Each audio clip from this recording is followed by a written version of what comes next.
Hello, hello. My name is Haley Morris. I know a lot of you don't know me that are attending YouTube. I'm kind of new to the space, but I wanted to start doing lives. I usually do a lot of my lives on Facebook. So if you go over to Facebook and you join my group, Boudica Tribe, Boudica Tribe, I do a lot of lives on there. I do weekly live videos on Wednesdays, and I also give a lot of free information when it comes to just conquering your minds, restoring your health and fitness, and also freeing your soul by living the lifestyle that you want, whether that's business, finances, relationships, overall life coaching. So yeah, so I'm going to have actually two video streams here going on. But I wanted to pop on to YouTube a little bit early because I haven't introduced myself really on here. So that's what I'm going to do in this video. So if you don't know anything about me, I'm going to give just a short background. So I used the way that I actually got into health and fitness is a kind of a long story. But the short version is I was a very rebellious teenager. We grew up in a standard American diet. My family kind of realized that way of eating wasn't necessarily good for us. So they started changing the diet a little bit, but we went to the traditional, like low fats, kind of that realm. So we were getting healthier, but really it was in the wrong way of going about it, right? So eventually, like I said, I was very rebellious. So I actually got into some really bad habits. I was smoking cigarettes consistently. I was drinking a lot of alcohol, fast food, just kind of living life, not really worried about impact on my health or anybody around me. I always had a very caring spirit. I always wanted to help people.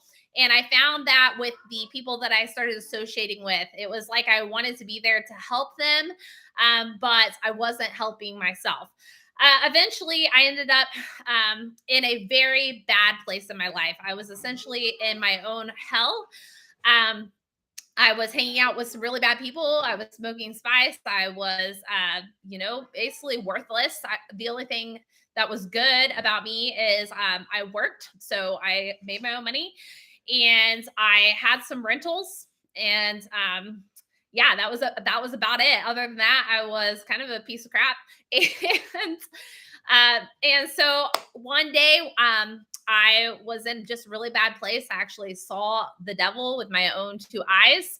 And that was kind of a game shifter for me. Within the next week, I had kind of a wake up call where I thought, like, a voice came over me and said, like, Haley, like, what are you doing? What are you doing with your life? Like, you deserve better than this. Like, you shouldn't be in this spot in your life. And I heard it loud and clear. And it was honestly like a click in my mind, like something clicked and I literally heard a click. And so I don't know what happened really there. I believe that it was a God moment. And at that point, I kicked out my boyfriend out of the rental that I was staying in, which was my rental that I was supposed to be that I was supposed to be improving, which I was a little bit, but it just wasn't a top priority, obviously. And so I went on a run within a few days, which was it sucked because the next 48 hours I was in extreme pain and I ended up going to the doctor and realizing I had kidney stones. And so when I went to the doctor, he actually asked me, like, what's your lifestyle like? Which, most doctors don't even ask this, but it was kind of a wake up call to me. What's your lifestyle like? Do you drink a lot of soda? Like, do you eat a lot of fast food? And I was like, well, yeah, like, that's what I do. Right. And so I started making a lot of foods at home. And of course, they were still standard American diet. I had no idea this was just the beginning, but I stopped eating fast food. I stopped drinking soda. I don't think I quit smoking cigarettes right away, but it was kind of out the door. It just wasn't very often anymore. And I started consuming knowledge at that point. Like, I wanted to know, like, why do I have freaking kidney stones at, I think I was 21 at the time, 21 years old. Like, what the heck is happening? Because 2012 was actually like my wake up moment. And so I started reading a lot. I started doing yoga. I started running. And then I started like knowing what like health was, at least I thought was, but it was really the pushed agenda, right? So I started becoming vegetarian, and then eventually I was vegan.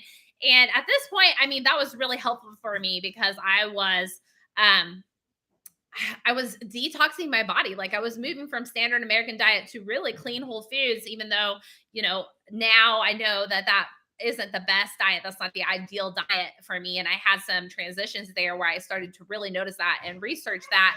But that was the beginning. That was the beginning of my health journey. And I was committed to changing. So I ended up getting a job as a to-go chef at a health food store. So I did all their grab and go, eventually became the manager of that there, did some of their marketing stuff. But that wasn't enough for me. I got a life coaching certification at that time. And I also started a community garden in Kokomo, Indiana. And then after that, that still wasn't enough. I still wanted to make some changes. And so I started a juice bar in Kokomo, Indiana, along with the community gardens. And I used a lot of that produce to make juices, right? And by the way, guys, I'm a homeschool mom.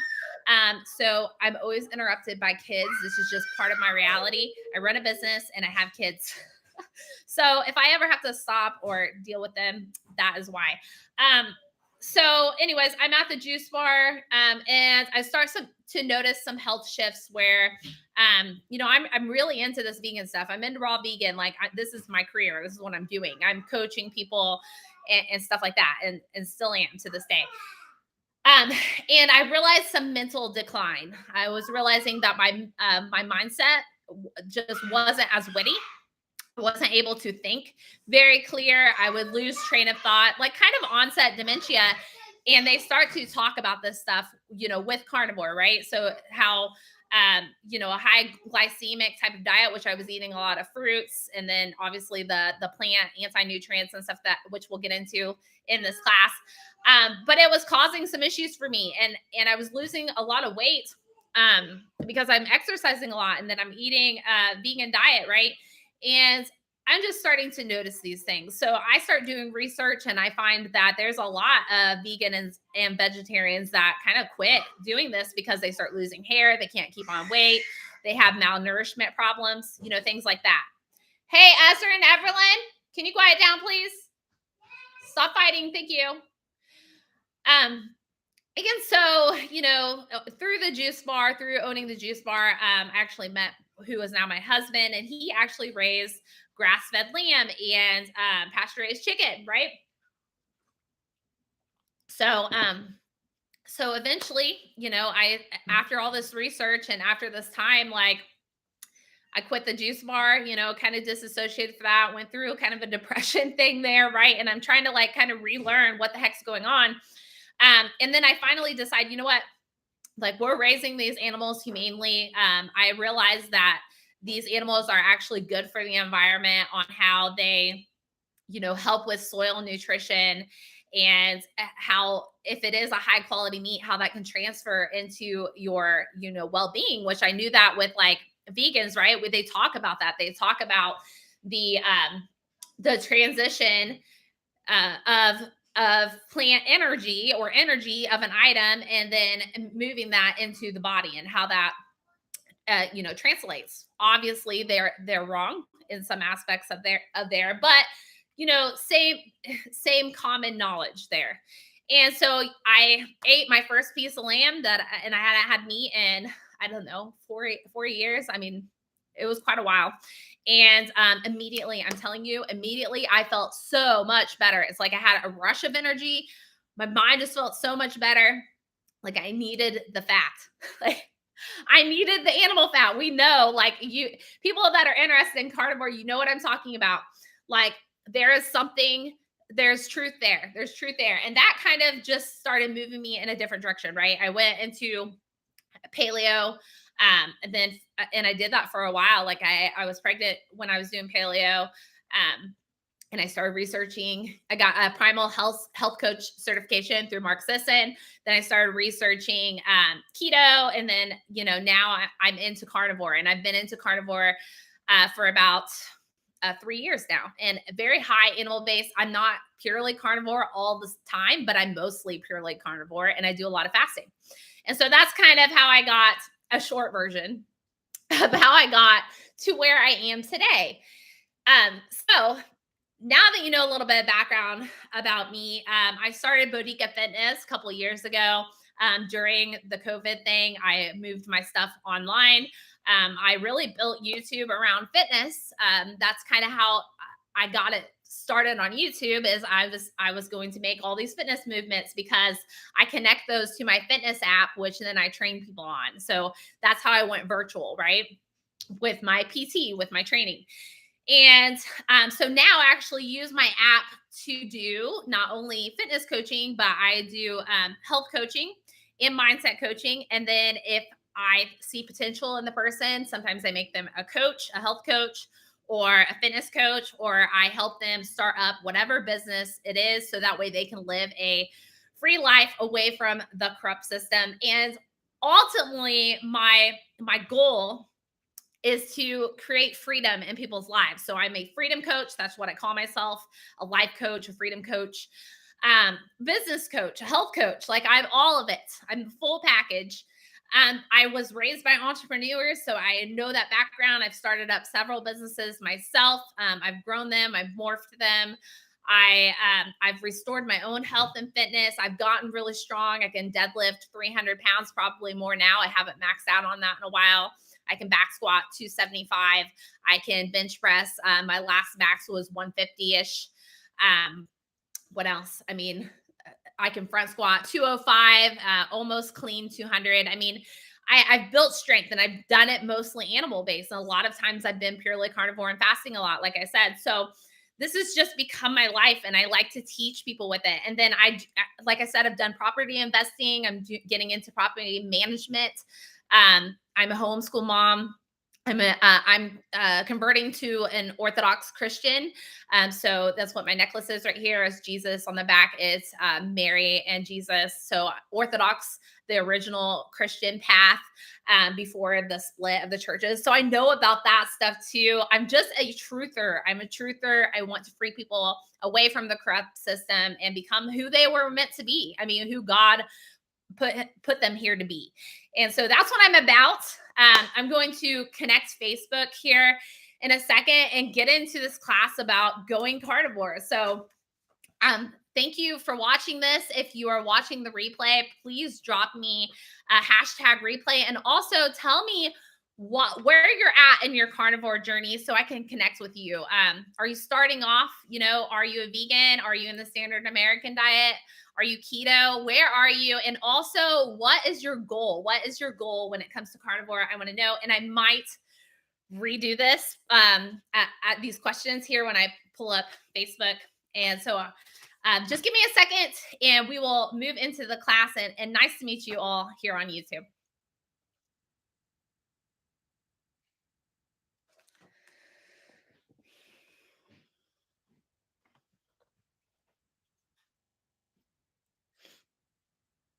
All right, got Facebook up here. And I'm going to put on recording here. I try to make sure that I, maximize my time, because that's what business is all about, maximizing time, right? You only have so much time in the day, and I have other things going on too. I'm still doing a video, babe. What's up? Go. It's a table. Okay. Go play with your rabbit. Okay. So, yeah, so I'm going to wait just a second, and hopefully you guys will bear with me and we will get into this class. Go carnivore from wherever you're at. Standard American diet, paleo, keto, wherever you're at. That is what we're going to talk about today. Okay.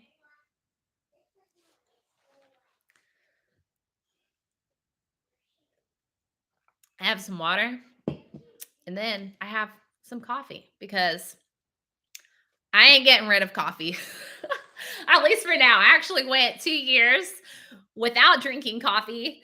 And it honestly, it was good. It was good for me. That was when I was vegan and vegetarian though too. And I think I was drinking some like yerba mate sometimes.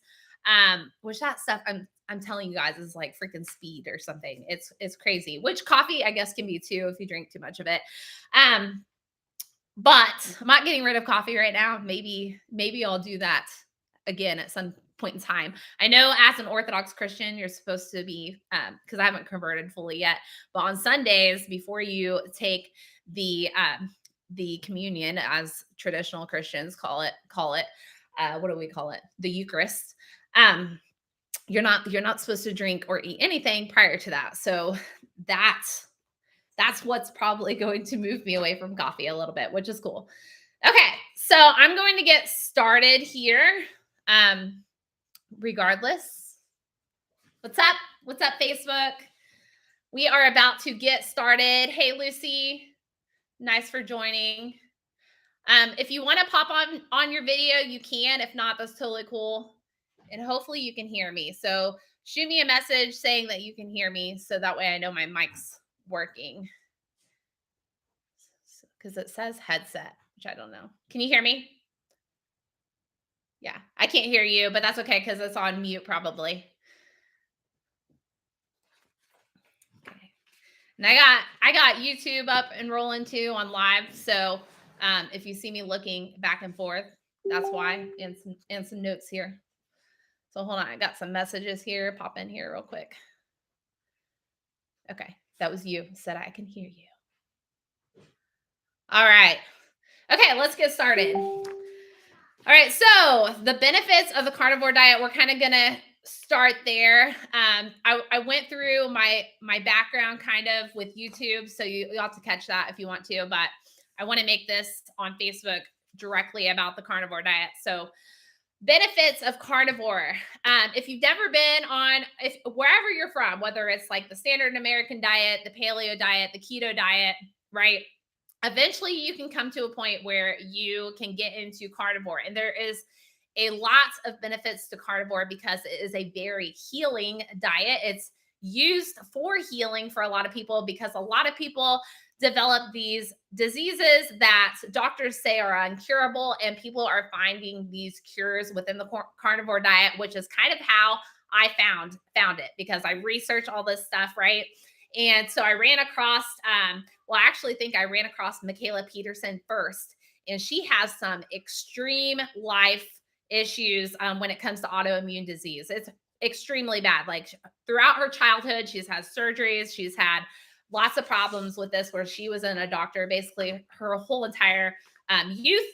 And she found the carnivore diet and realized that this was relieving a lot of her symptoms that she was having and her problems that she was having, that the doctors said would never go away. And so that's kind of what drew my interest into the carnivore world. And I started researching it a lot for myself. So benefits, I'll go into these a little bit deeper, but at the moment, weight loss, insulin resistance, gut health, mental health, heart health, reduces inflammation, which is the root of all disease, by the way, increase testosterone and libido. And then there's a lot more, which I will share here when we get to the testimonials of carnivore.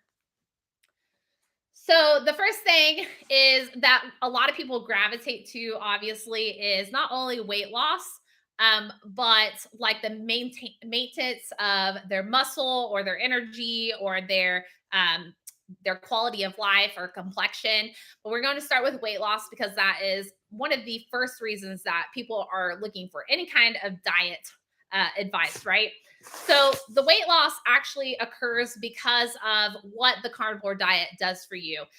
You usually are very satiated during this diet.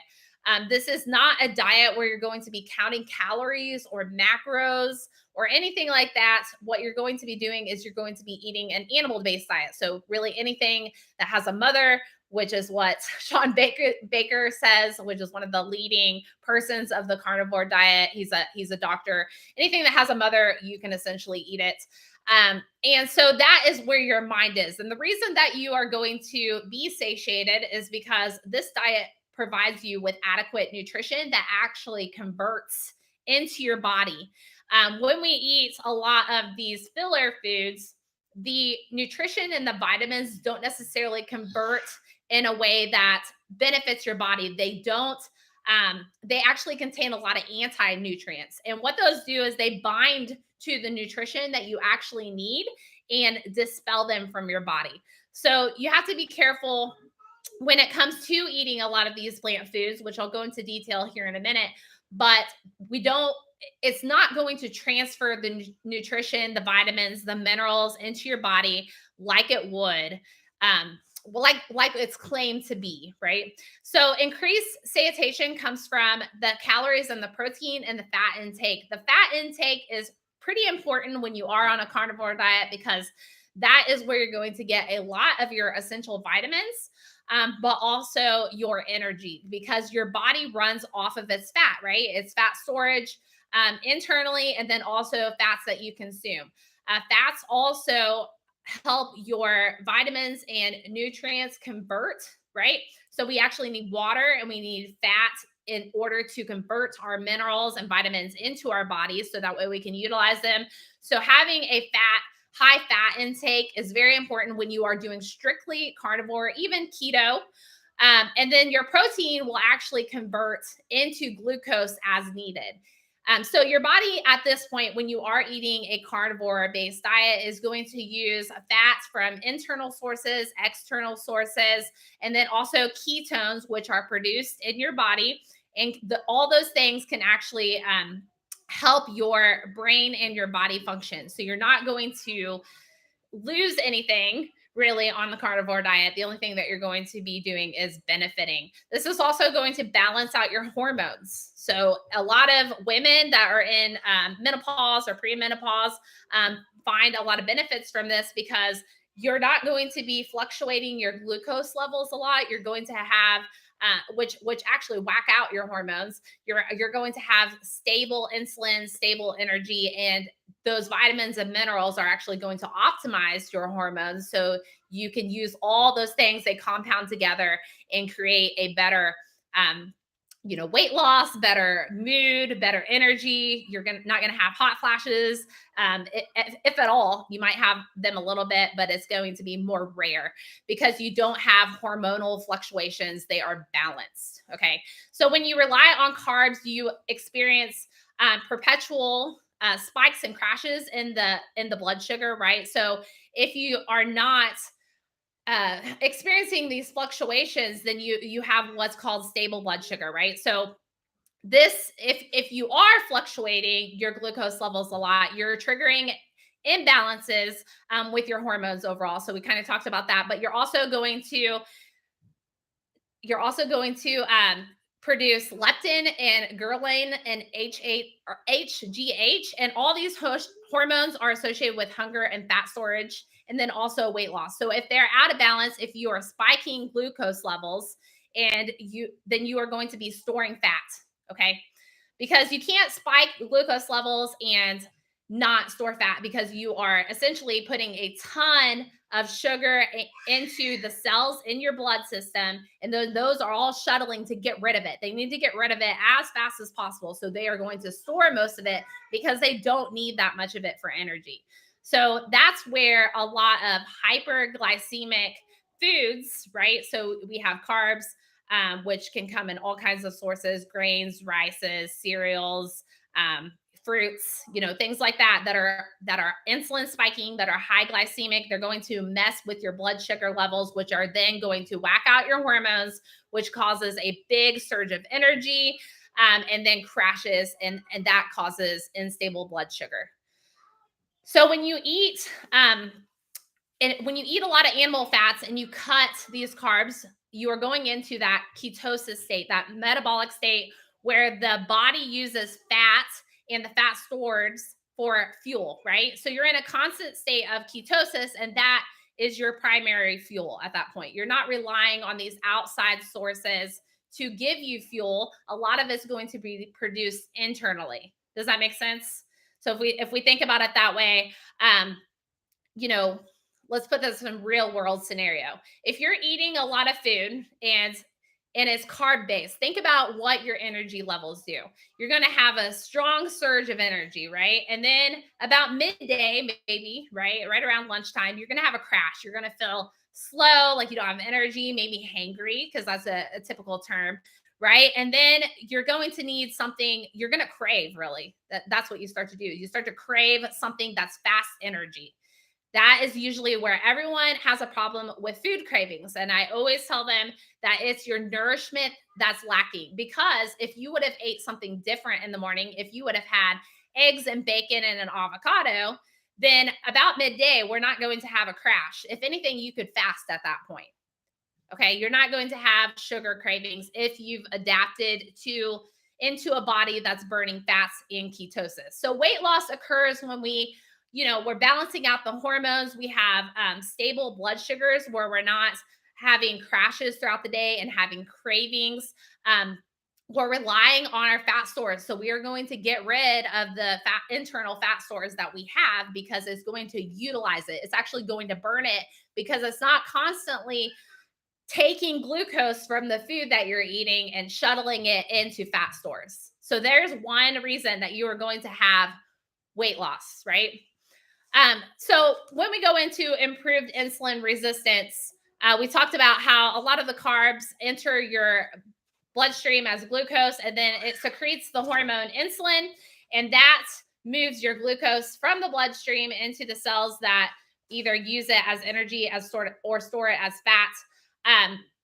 So when you are eating that standard American diet that's loaded with carbs and sugars, your insulin levels are constantly high. Your insulin resistance occurs when eventually your cells stop responding to the insulin and blood sugar remains chronically high. And this will lead to health issues stemming from hormone imbalances and chronic inflammation, which is what we just talked about. But that was my notes. Improved gut health. So once we figure all that out, we're going to start kind of transitioning into this diet. You're going to notice the weight loss comes.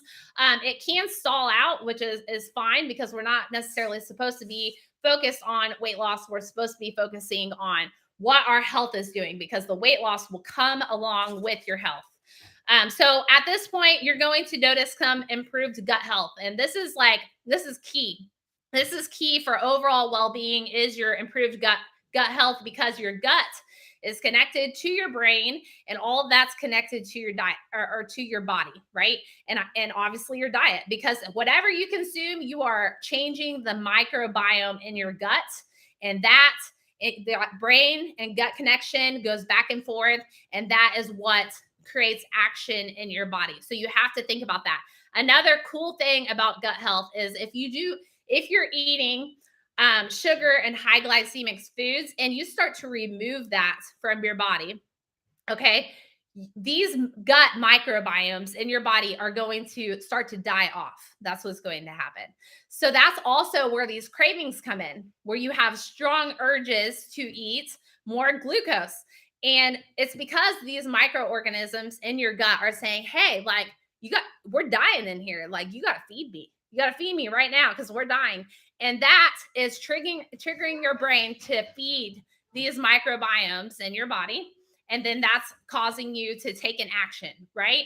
So you have to be aware of that mental and gut connection there. And then that also can help you make a better decision when you are transitioning into a different diet, because you'll understand that that's what's happening. These microbiomes are dying in my gut and they want me to eat this particular item so that way they can sustain their life, right? Because we are a full living being. Our whole entire body is made up of organisms, and so they need fed, right?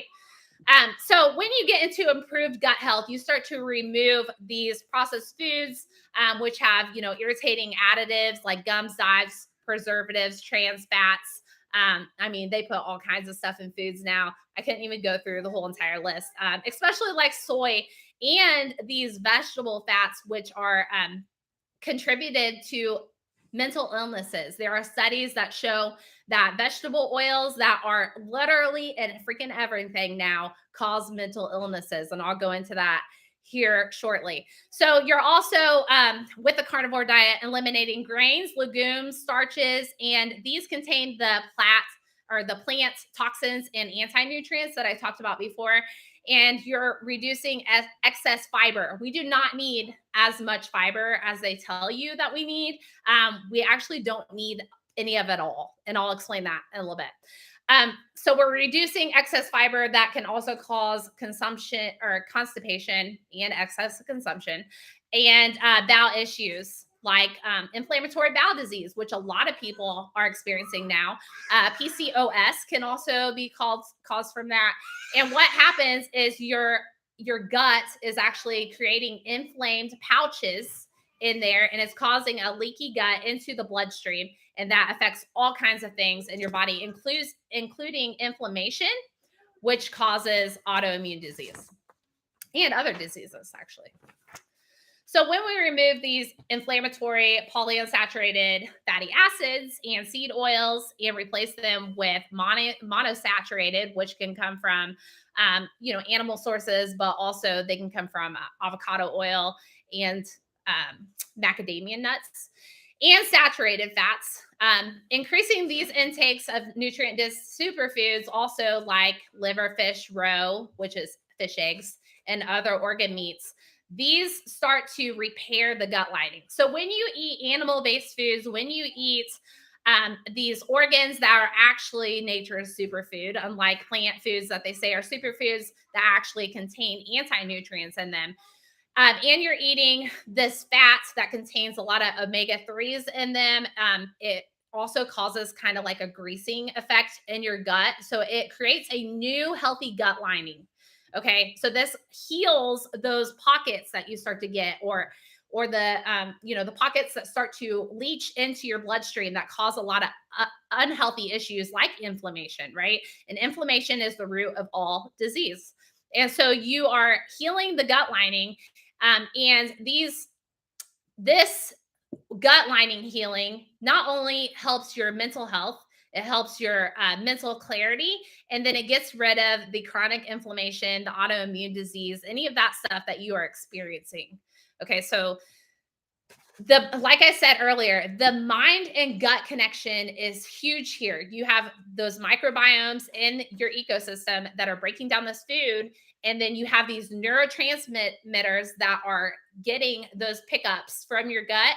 And that influences your mood and your energy, right? It influences literally everything. So if you have systematic inflammation and it's affecting those neurotransmitters that are connecting from your gut and your brain, then you're going to have reduced cognitive ability, and you're going to have brain fog.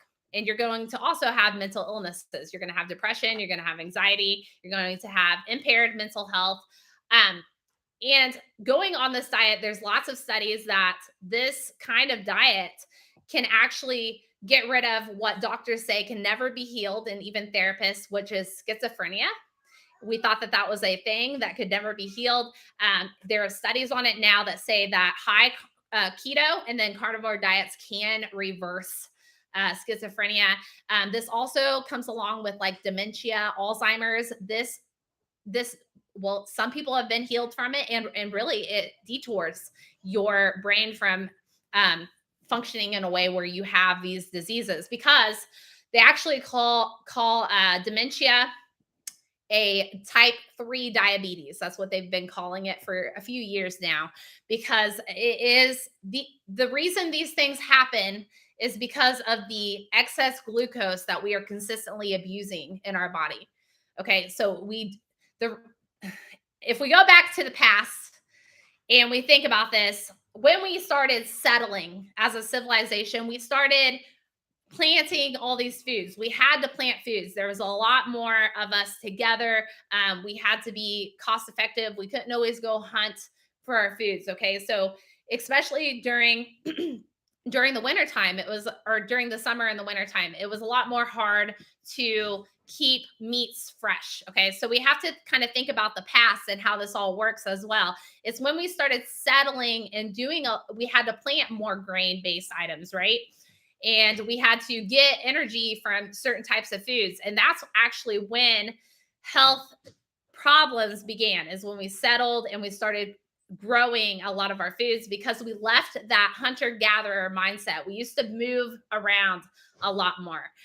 So biologically, we were made to eat this way. And so we have the problems that we have today because of the pushed glucose enhancing items that we've been using as an alternative source of fuel. So once you get some healing with mental clarity by removing these items, and we've gotten weight loss, um, and you're also going to start eating, animal-based meats, which, if they are grown right, which would be more grass-fed, organic, because we don't want to eat a lot of CAFO type of meats, which is confined animal feeding operations, because they actually give them a lot of grain-based foods, and that's not necessarily their diet, right? Their natural diet. So you have to think about how the energy transfers to the being, right? So if the animals are eating an unhealthy diet, then the animal's unhealthy, and then if we eat the unhealthy animal, then we're going to be unhealthy. So you got to kind of think about that. A lot of these animal-based foods, including organ meats, if you took it that far, have zinc, all your B vitamins, iron, and DHA. And DHA is super important because that optimizes your brain health and also reduces inflammation in your body and can help burn fat. And DHA is associated with high omega-3 as well. So when we talk about plant toxins and anti-nutrients, I mean, we kind of talked about that a little bit with the gut health. But essentially, the carnivore diet is gut healthy. Like, it has glutamate, it has collagen, it has omega fatty 3 acids, right? And it repairs that gut lining. But when we go into plant foods in particular, you have to be careful, because these plant foods, the way plant foods work is they have a internal defense mechanism. Okay. So animals, they have an external defense mechanism, right? They can attack us, they can claw us, they can bite us, right? So plants want to survive too. This is nature. Plants want to survive. And so they have an internal defense mechanism. And so when it comes to plants, you have to be careful on your consumption of them. And this is why carnivore heals so many people, because a lot of people are having a buildup of these anti-nutrients and these plant toxins, right?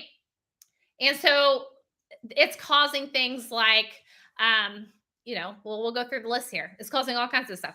It causes abrasive and fermentable. So the abrasive and fermentable fiber and the plant toxins like gluten cause the irritation, the inflammation, the overgrowth of harmful bacteria. But we're going to go through some of these. So one thing that people like to eat a lot of, besides grains, is lectins. So let's talk about lectins here. So that would be wheat, legumes, beans, peas, lentils, zucchini, peanuts. Like, how much peanut butter do you guys eat? Because I know that that's like a thing. I used to eat a ton of it.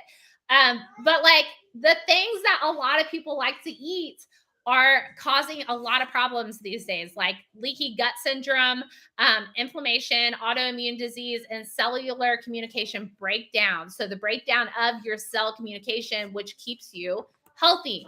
Another thing that a lot of people have been getting rid of, especially on the carnivore diet, is nightshades like tomatoes, eggplants, and potatoes.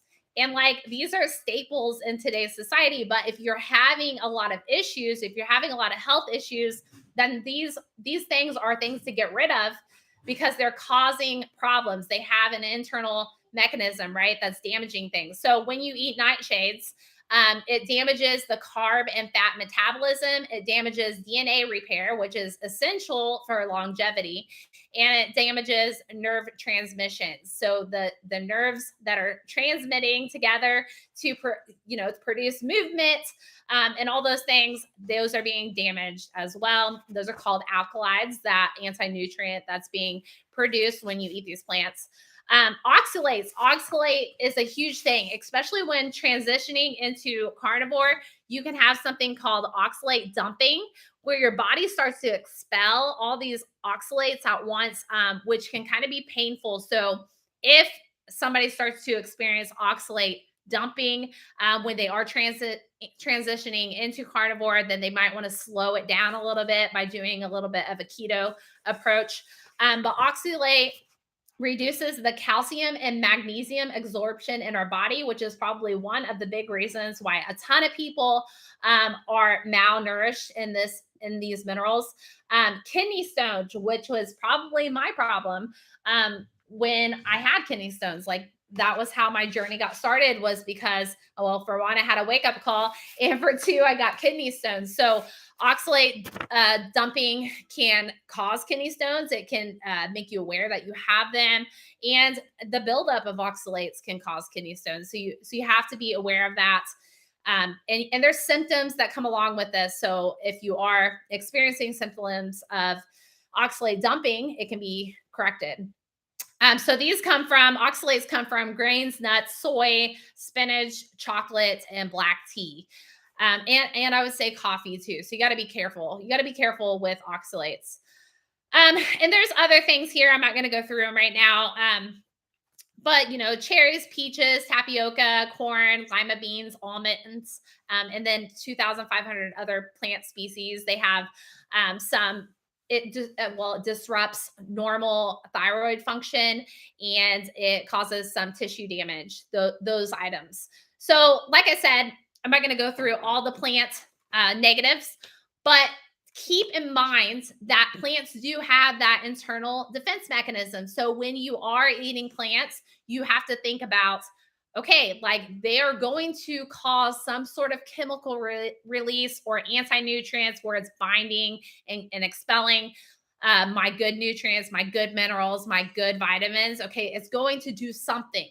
And so because it wants to live, it wants its species to live. So it's going to protect its species. It's going to say, hey, like, we don't want you to eat any more of this. So we're going to defend ourselves. We're going to defend our kind, right? And so keep that in mind, that these plant foods can be harmful. And so you should limit your consumption. And this is why carnivore heals a lot of people from a lot of things when they get rid of plant foods. Yes. Quickly. Okay. Another thing that carnivore can do for you is improved heart health. So the big reason here is because it increases the heart healthy HDL cholesterol, and the carb diets do the complete opposite of that. And it also decreases low density lipoprotein, which is known as the bad cholesterol in our days. But the thing about this, by the way, I'm not a doctor, so follow your doctor's advice. But the thing about this is that when you go carnivore, a lot of people actually notice their cholesterol levels rise. But a lot of doctors nowadays don't understand, because they haven't done the new modern day research, that there are differences between these cholesterols and how they actually work in the body. So what we actually want is we want smaller, more tightly packed LDL. And this has an easier time getting through the arteries. Now, if you have artery buildup, which is caused by excess glucose and unhealthy fats combined together, which is most of our foods, like all of our packaged foods, all of our fried foods at restaurants, literally almost everything, if it has vegetable oils in it and sugars in it, then you are in a potential to clog the arteries, which makes your cholesterol bad. And so there is good cholesterol. Like high cholesterol isn't really like the important measure here. It's where is your LDL? Where is your low density lipoprotein? What does that look like? And how clear are your arteries? And what's your diet? So those are the things that really your doctor needs to be looking at. We want to decrease the VLDL, which is very low density lipoprotein. And then that will create a cardiovascular, like a healthy cardiovascular system. Okay. But like I said, not a doctor, so you do you. But that is what I'm finding in the studies that I've done, and the doctors that I follow. So when we go carnivore, we get a lot of these, get rid of a lot of these things, and then we have people improve their overall cholesterol. They get rid of these cardiovascular doctors. They don't need them anymore. They get off their medication. and all that. And I'm about to go into some success stories here in a minute. Another thing with going carnivore, like we talked about, is the reduce of inflammation, right? We get rid of chronic inflammation in the body because we are removing plant toxins. We are reducing insulin levels, and we are increasing the intake of anti-inflammatory omega-3 fatty acids, and we're supporting the gut health, which plays a major role in reducing inflammation. And you're also increasing your testosterone and libido, because the standard American diet lifestyle can send your testosterone and libido into a nosedive because you are eating a lot of sugar and refined vegetable oils. And then in combination with our lifestyle nowadays, so you're not having very high activity levels, you have extra body fat, and that continuous loop actually depletes testosterone and then gets rid of your energy, your strength, your stamina, your libido. So a lot of people experience a 13%-ish higher raise in testosterone, especially in men, when they go high fat and low fiber in only 10 weeks. So this happens very quickly when you go carnivore. Hey girls, stop fighting, please. Like I said, in YouTube, I told them I was a homeschool mom. You guys already know. Because of that, a lot of that comes from nutrients like cholesterol, protein, vitamin K, vitamin D, and those are really high in meats, especially if they are grass-fed meats. So some success stories that we have in the carnivore world. I just want to go over the titles of these because this just gives you an overall view on what carnivore can do for you, right? So healed depression and built more muscle on a carnivore lifestyle. Healed cyst acne and lost weight on a carnivore lifestyle. Healed eczema, asthma on a carnivore lifestyle. Lowered hyperthyroidism, or THS, which shows Hashimoto autoimmune disorder is on the mend from carnivore way of eating. Sorry, I totally butchered that. But this person had hyperthyroidism, which means a overactive thyroid, and this got rid of her autoimmune disorder. There we go. Also, blood tests for type 2 diabetes and pre-diabetes went back into a healthy range and reversed his digestive problems, all on carnivore lifestyle. Lost 120 pounds, improved blood sugar, triglycerides, joint pain, and stiffness, all on a carnivore diet. And that is a huge thing that I see with the carnivore diet, is if anybody has arthritis or extreme joint pain or body pain, this disappears. And that is because you are getting rid of the plant abrasions that are destroying your body, the oxalates in your body, and the chronic inflammation in your body. All of that goes away. What else? Lost 120 pounds, improved blood sugar. Oh, that's one I just read.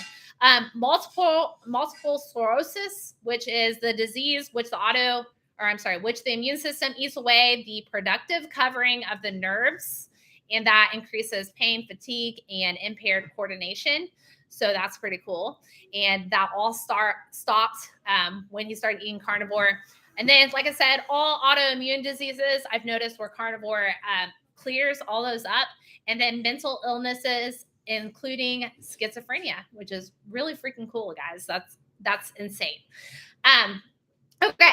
So going into how you can get started, we kind of have an overview of carnivore. I would like to know, Lucy, if you want to pop on here and unmute yourself. I said unmic. Unmute yourself. I would love to know where you're at currently in your carnivore or in your diet in general. Where are you at? If Lucy, you want to pop on here. If you're not here, I know you turned off your video, then that's cool. Emily, where are you at?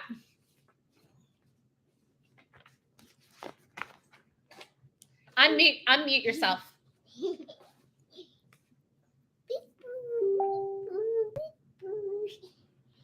Are you unmuted? I can't hear you. Hold on. Yeah. There we go. I can hear you now.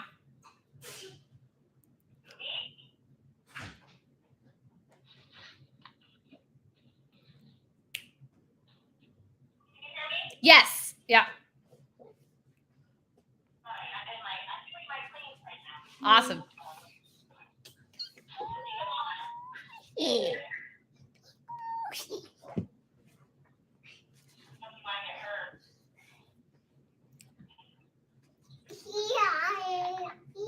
Can you hear me? Where are you at in your when you're in your diet? Are you doing mostly keto right now? Okay.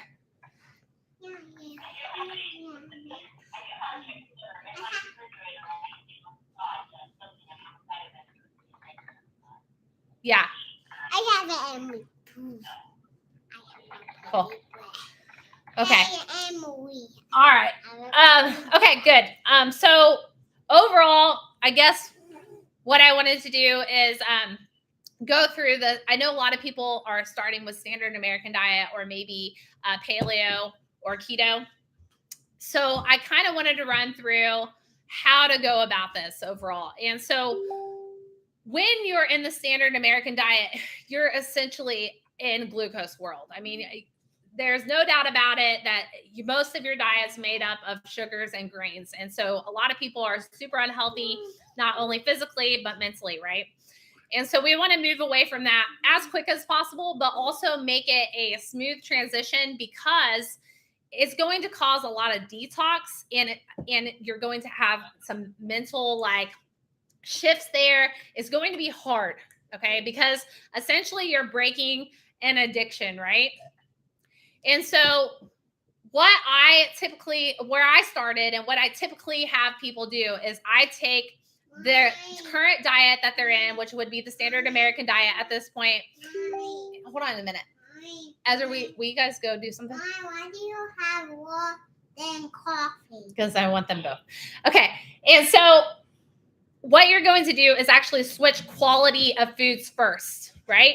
So if you're eating Lay's chips, then I want you to eat an organic version of Lay's chips.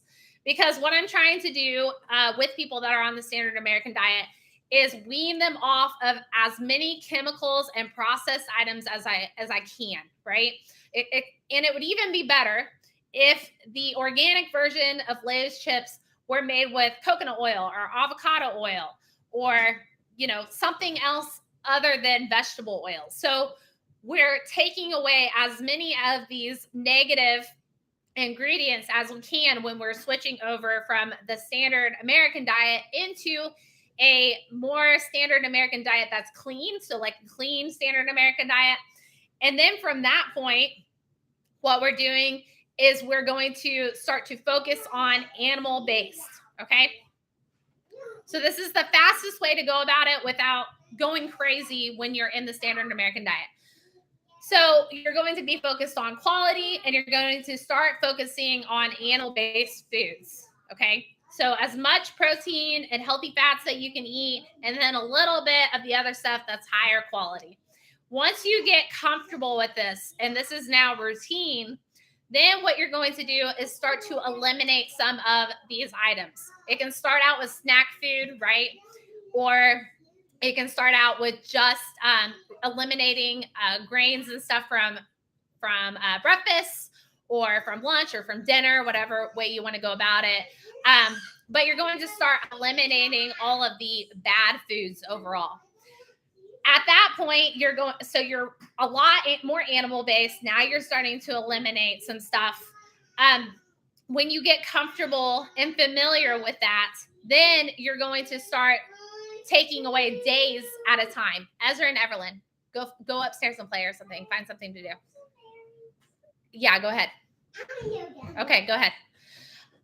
So then you're at high animal base, you're at high quality food, and now you're going to start to eliminate meals and then days that you're not eating any of this processed stuff.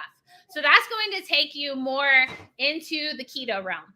Now, the keto realm is where it's going to be more high fat and more animal based, and then it's going to be vegetables, right? It's going to be low carb, low glycemic vegetables, avocados, carnivorous type of vegetables like cauliflower, broccolis, things like that. Okay, so you're limiting your plant foods at that point. You've gotten rid of all your grains, you've gotten rid of a lot of the processed junk, and now when you enter into the keto, now you're animal based with a little bit of the vegetables.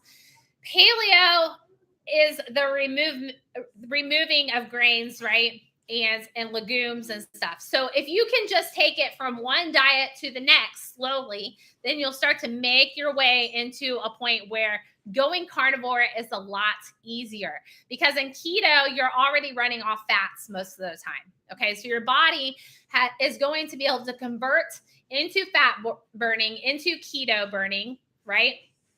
And so you're already kind of there, right? And so at that point, you just keep increasing your animal foods and your high animal fats, and then just start eliminating the vegetables. And then eventually you're in carnivore. Now, this doesn't happen overnight, right?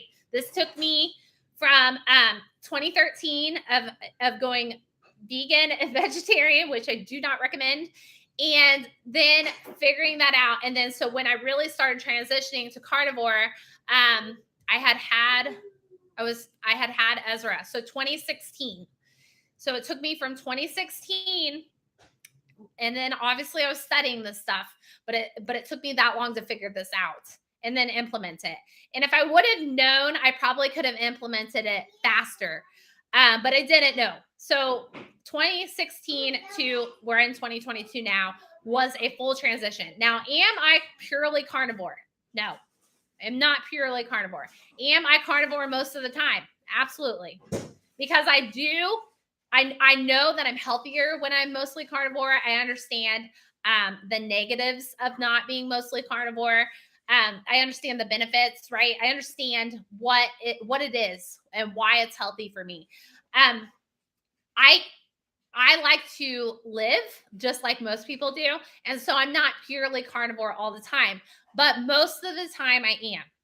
There are days where I'm purely carnivore. There are weeks when I'm purely carnivore. There's a lot of times I'm fasting. So I utilize carnivore as a tool. I don't have these extreme health problems that a lot of these people do. And so I don't necessarily need to stay on carnivore. I just like how I feel. I like that I'm healthier, right? I like that I don't have joint pain. And I will tell you, if I go out to eat and I eat outside of carnivore and really outside of my normal healthy realm, I immediately feel the joint pain. And in the back, really it's back, it's my wrist, it's my elbows. I'll immediately feel it because it's inflammatory. Okay.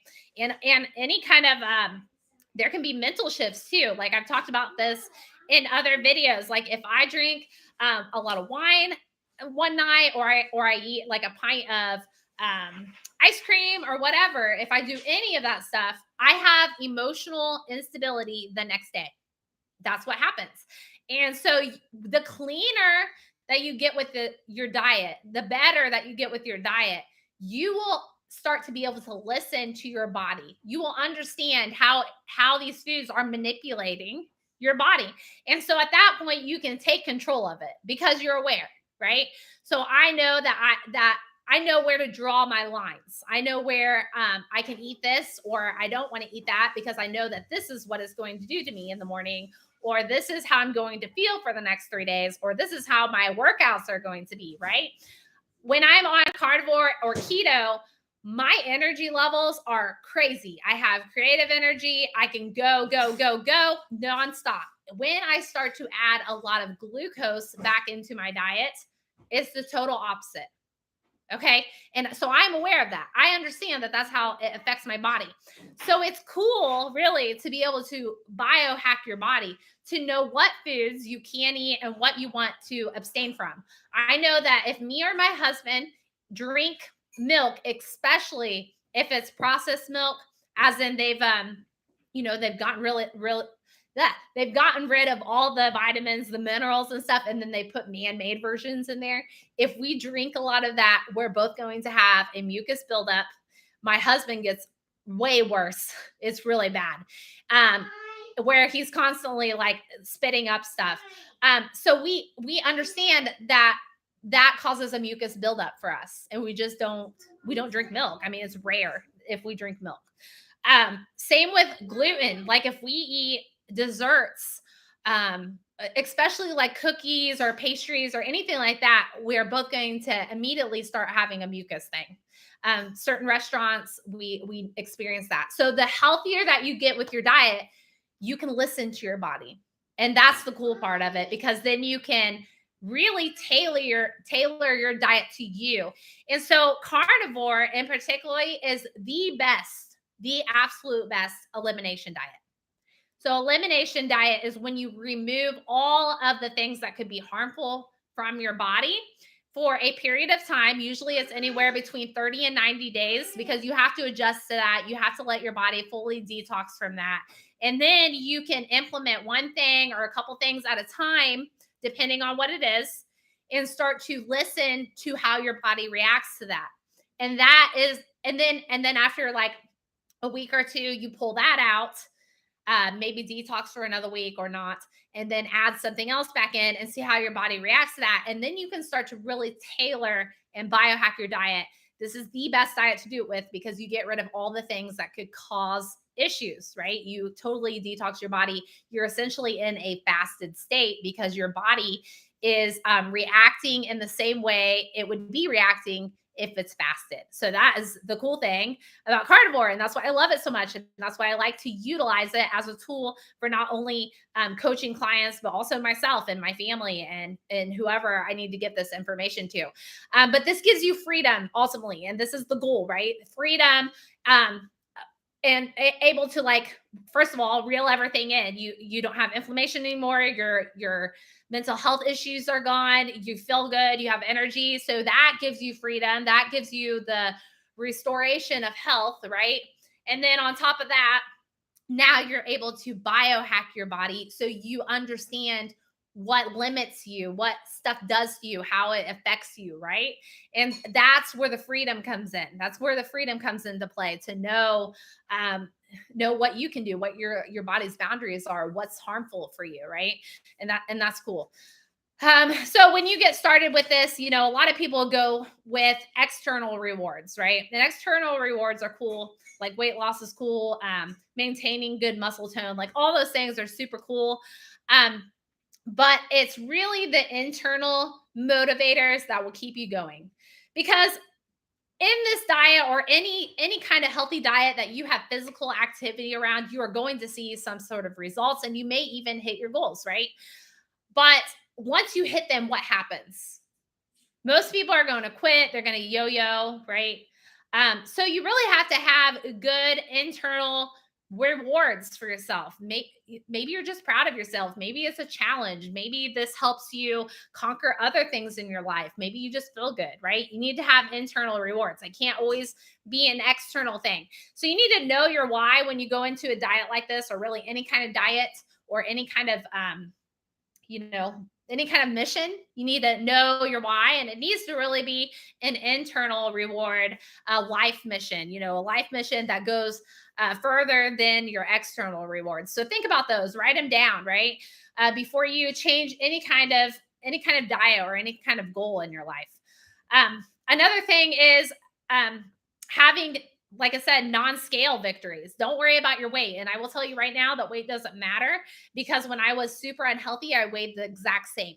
Okay. So weight doesn't matter. It's really your quality of health, your quality of life, your mood, right? How you respond to people. Those things actually matter. And put these things, put these visions and these missions somewhere where you see them every day, so you can stay motivated towards your goals, so you understand why you're doing it, why you're showing up every day, right? And that's another way to get you started in this, because maneuvering from diet to diet is not going to be easy. It's going to be hard. You are going to have days where you're like on it, you're loving it, and then you're going to have detox days where you're like, why am I doing this? And you're going to have days long term where you're like, why am I doing this again? And maybe your goals have to shift. So when you tackle, especially when you're dealing with society, right, which we'll get into in a minute, social events, you're really going to have to know your why. You're really going to have to stand true to that. Know your values, right?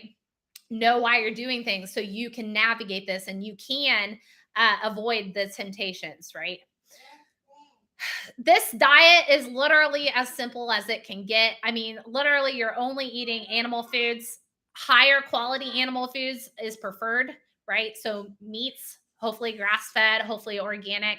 There's no need to count calories on this diet. Your body will talk to you.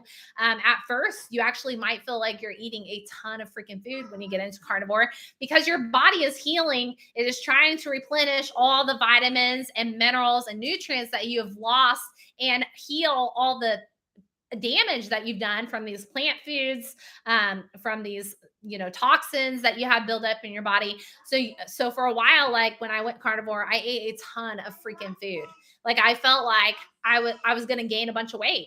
But I didn't actually. I actually felt so much better and I lost weight, and I built muscle. You can build muscle on this diet. You just have to lift with it, and lift kind of heavy, not super heavy if you don't want to, but you have to lift to maintain that hormone growth. With that, the growth hormone stimulation, and then also have your body shuttle any glucose that it gets from that excess protein into your muscles. You have to lift to maintain adequate muscle or to grow it. And then, like I said, eating enough fat is essential on this diet. You can't always eat lean meats. Your body will usually tell you if you're adapted to this, but a good metric is 3 parts fat and 1 part lean meat. Your body will tell you. But if you haven't ate fatty cuts in a while, we eat a lot of beef here, a lot of steak. All those are really high in fat.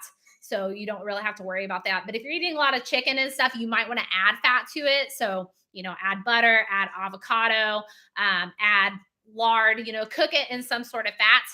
And so you want to make sure that you get that so you can have a lot of your macronutrients, right? You have a question? Yeah. If I can hear you, you're kind of cutting out.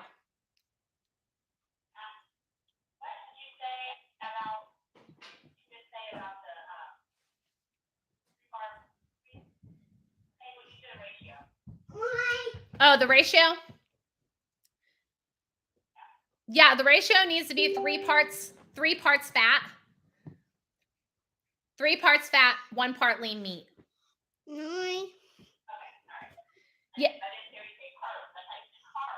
Oh, yeah. Yeah, you just want to make sure you're getting enough fat on this body. I'm sorry, fat in this because not only do you need the micronutrient conversion, but you also need to make sure that helps you get enough vitamin C. So we need vitamin C in this diet, and it will come from your fat sources, but you have to make sure you eat it. Hey, what? Hey, my face is clean. I see that. Okay. Another thing is when you are converting into carnivore and really keto, that's a very animal based, is you need to pay attention to your electrolytes, because your electrolytes are going to start to balance out. And you'll notice that if you need electrolytes, because you'll just feel like maybe kind of sick or lousy, lack of energy, you just don't feel great, right? And so your body's trying to balance out this in your bowel. Sometimes you'll notice you'll get some diarrhea or something because your microbiomes are starting to change. So your body's just adjusting to this and flushing out excess electrolytes, and all that stuff. So you'll want to make sure that you're getting electrolytes. And so there are supplements out there. You need to make sure that they don't have sugar in them or an alternative sugar. Look for a carnivore version, because if you add the sugar, you're not going to detox fully from the sugars. And you'll be feeding those microbiomes. So keep that in mind. You can also use like sea salt or Himalayan salt to help with that. If that doesn't help though, you might want to actually get a supplement. So just have electrolytes on hand just in case you feel like that, so you can replenish your minerals. And then it will stabilize itself. So once you fully convert into carnivore or high keto, whatever you're doing, your body will eventually balance itself out, but it will take a minute to transition. During this diet, you're eating to satiation. Like I said, we're not counting calories on this diet. You are eating until you are full, and your body, once again, after it's been healed and replenished, it will balance that back out. So you won't have to worry about eating too much. Eventually, if you want to track calories because you're maintaining a certain goal, you can. But overall, your body will return to its healthy body weight. That's what it will return to. You do want to exercise on this diet too. I mean, you'll maintain muscle mass, but if you want to have muscle mass in general that is more than average or more than what your body would retain, then you need to stimulate the growth of that, because your body will only keep what it needs. And so if you want muscle that is more than what your body needs, then you'll have to stimulate that. Another thing during your transition is you might want to rest for a while, because this is a transition of your diet. A lot of things are going to change in your body. So you might want to take, a month to just rest and let your body convert to this. Just take some walks, just do some light activity, and let your water and fluids and electrolytes and your hormones rebalance and adjust to this diet. Also, a huge thing that helps with navigating social events, which we're about to get into, is support. So this also helps you with transitioning and your goals, but support, like being part of a community online or in person, or having a mentor or a coach that can regularly check in with, and make sure that you're adjusting to the diet and that you have community support around you, right? You just want to make sure that you're not alone in this during the transition, because it's going to be hard anyways. And not having support is going to be hard as well. Yeah. So when you navigate social events, like I've been experiencing this since 2013 when I went vegan, because when you go to social events, they're not on the same page ever. It doesn't matter what diet you're in. And in order to navigate that until you get really good at it, and then you just don't care, is you want to be prepared. You want to prep for social events. So there's a few ways that I still go about this, and I definitely used to go about this depending on where we are going. Sometimes we eat before we go. So if I'm going to an event and I know that it's just going to be junk and I don't even want to sift through the food to see if there's anything that I can eat, then I will literally, our family will eat before we go. And then if there happens to be something that we can eat there, then bonus, we get a snack, right? So I always eat before I go if I feel like I'm not going to be able to eat anything there. But I can go bring some sparkling water or whatever I want to do and have a good time still. You can bring a dish to share with you, and I've done that as well. So I've brought my own meat. So my own meat to events and shared it with people. And then I just eat a lot more than other people do, right? Of the meats, and I don't eat anything else. You can also just bring your own meal. And I've done this so many freaking times where I've taken hey, quiet down, babe. Emily's on there. She's listening.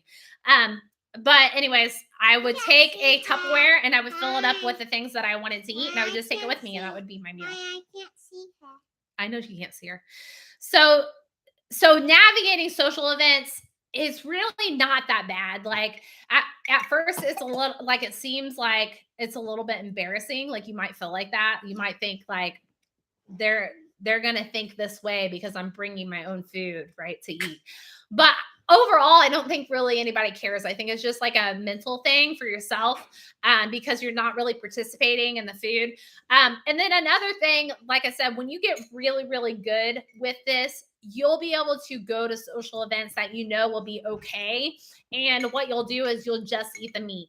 But if you're really transitioning into it, you got to think about this, because a lot of people still cook with vegetable oils and still add sugars to meats and stuff. So the best way to go about it is just eating before or bringing your own food, to be honest. Definitely during the transition. But once you get good at what your body, how your body responds to things.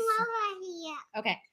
How your body responds to things, then you'll be able to navigate it better, and just get back on your diet and not even worry about it. So just go have fun, bring your own food, eat before you go. Don't worry about social events. It's really not that big of a deal at the end of the day. If you don't have any willpower around it, that might be a problem. But I would fuel up. I would go to a social event. If I feel like I'm not going to have any willpower, I eat before I go, and I would eat enough where I'm super full. I don't want to eat. And I would bring some extra, and that's what I would eat. And I would make sure I have water. And that's how you can navigate that. Do you guys, Lucy, Emily, do you have any questions? Do you feel like I covered everything? What do you think? You always cover everything. So Thanks. I'm good. Cool. I'm going to have to listen to this again so I can write some notes down because I wasn't writing notes down. I was lifting while I was listening to you. So is it going to be, are you going to have this, is this recorded? Yeah, it's live right now on YouTube. So it'll be on YouTube. Perfect. Yeah. Well, thanks for taking the time to do it. Yeah, absolutely. Let me know if you have any more questions. Why is Emily walking? Okay, She's sounds walking. good. I'm going to go for my run. All right, have fun. Why is walking? Bye. Why is Emily walking on the road? Hey, Lucy, before we go, do you have anything? I don't have questions. Can you hear me? Yeah, I can hear you now. Oh, okay. Yeah, I don't really have any questions. It was really, really super helpful. I feel like I went through a lot of this, like I was saying to you with my my pre-diabetes. Yeah. I didn't know that I can actually like reverse that and get it back to normal. Yeah. And as soon as I did, that's when I was like on this journey of, I could change this because like I have gestational diabetes, and it was the same. I ate differently and I changed it, and that's right away when I learned like, oh my gosh, diet can really affect a lot of things. So where I'm at, like I was saying, is I'm just trying to figure out what's causing the flare up on my skin because it's getting bad. I'm usually pretty good with sugar because of the pre-diabetes, everything, all that. I don't think I have it anymore. I just think I'm like susceptible, like prone to it. But we all are really pretty much, I think I remember seeing that like the extremely high percentage of people are actually walking around with like pre-diabetes and they don't know it because of the standard American diet. So I'm pretty cautious about that. But for me, with my age, it may be a progesterone issue. That's why I just got my hormones tested and I'm waiting for the results back from that to see what happens. But yeah, I'm definitely, we eat pretty clean on a regular basis. I just did something with my budget a couple days ago because I noticed that with moving here and stress and everything, we were eating out more than normal. And I think that's definitely having a negative impact.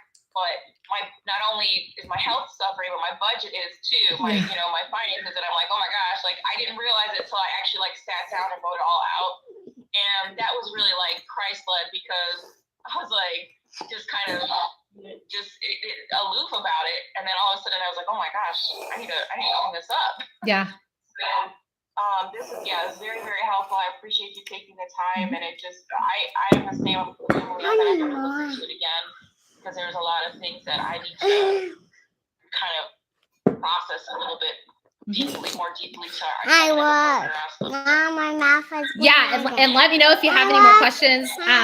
And also let me know what your hormone tests come back as, because I do a lot of reading, so I can probably help you with that.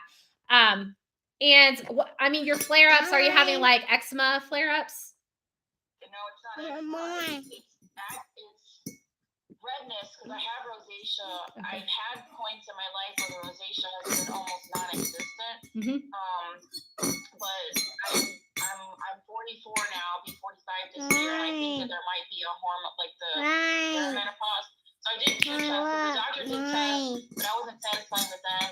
So I went to Herbs and I did more extensive tests, and I'm waiting for the results to come back from them. It says it might be a progesterone issue, lower progesterone. And then I also have a perimenopause test through a at-home kit that I'm doing. So it's not just from one source; it's from like several.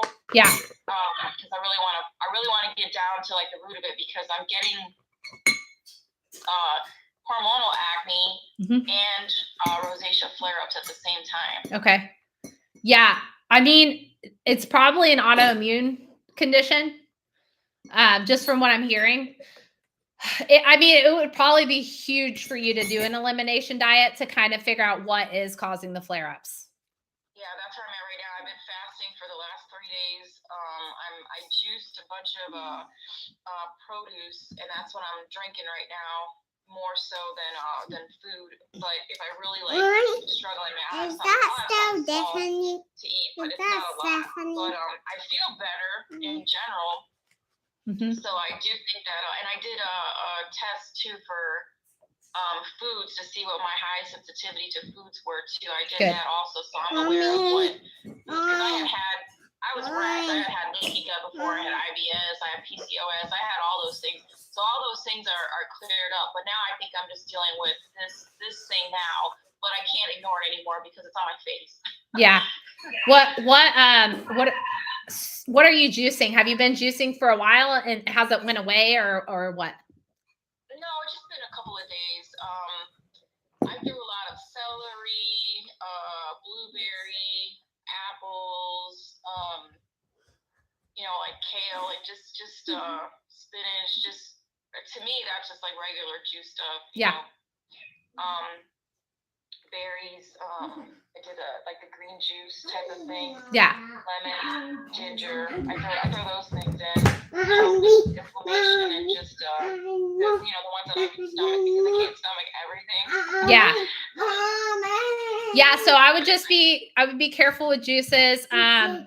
I would definitely leave the fiber in them because they slowly digest better. Like they do a slow digest instead of a fast.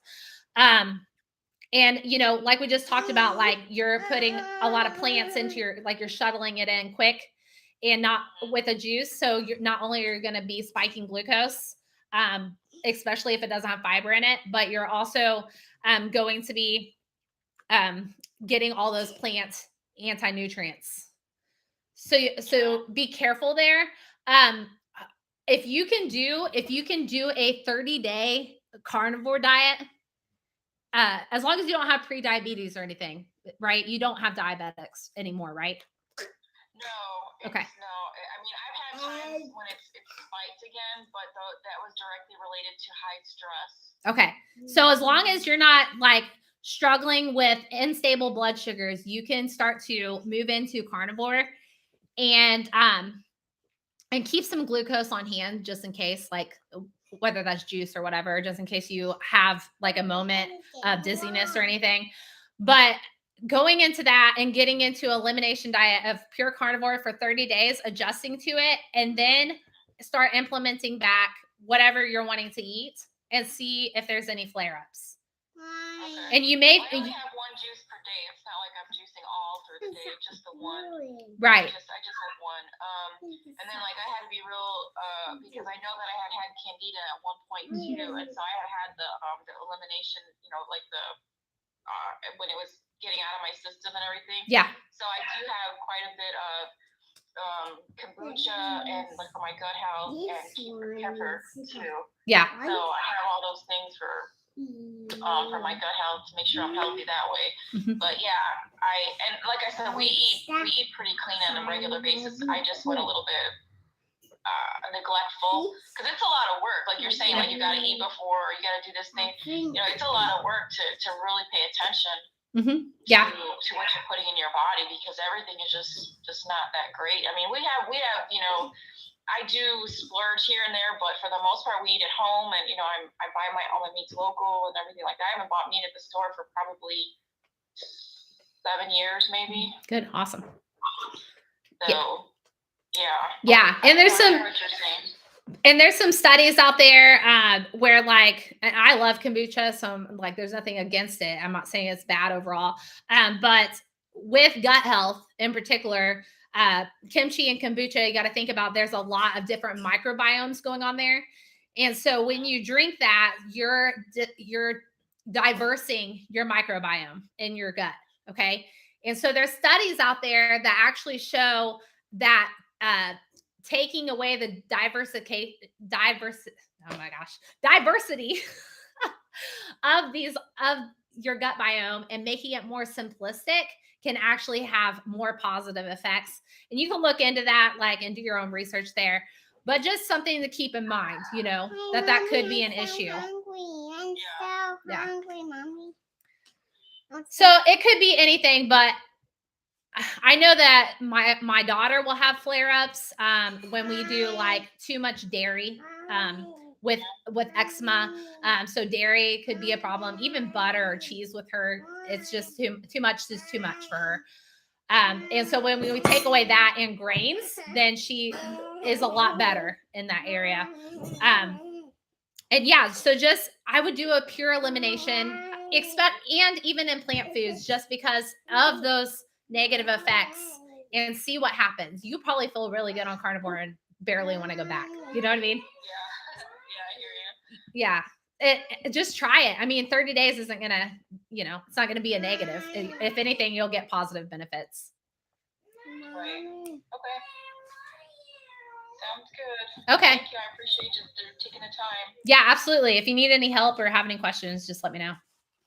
Okay. Cool. Sounds good. All right. Have a great rest of your weekend. I'm so hungry. Bye. I'm so hungry. All right, guys on YouTube, thanks for coming. I hope that was helpful for you. Please leave me a comment.